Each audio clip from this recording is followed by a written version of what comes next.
The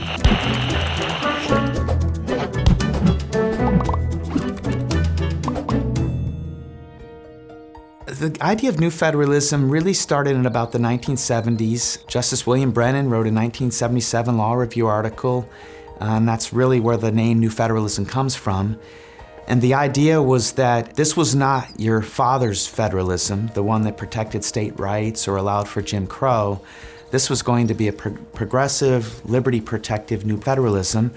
I think Justice Brennan was right. In fact, one of the things about federalism that you might find interesting is it really is neutral, and it has advocates on the left, a living constitutionalist like Justice Brennan, and it has advocates like the originalist Justice Scalia. And Justice Scalia's last majority opinion for the court, Kansas versus Carr, he made the point that states often experiment with new ideas in the wake of decisions by the US Supreme Court, and that there's nothing wrong with their filling vacuums left by the US Supreme Court or protecting rights that the US Supreme Court decided not to protect for a given reason.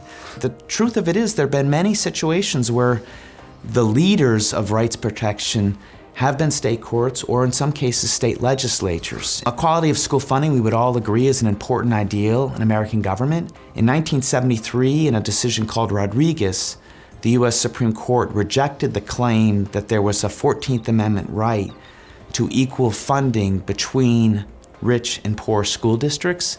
And in the following 40 to 50 years, state legislatures and state courts have responded quite dramatically to some of those funding disparities. What we really have now is a system with dual sources of power, overlapping power where Congress can regulate many areas of American life, the states can regulate many areas of American life. My view is that a good response to this world of overlapping power is to use the state courts and state constitutions as independent vanguards for protecting liberty and independent bulwarks for protecting liberty. Things have changed considerably, and this might be one way in which we can still continue to think correctly of ourselves as a country that takes seriously liberty protection.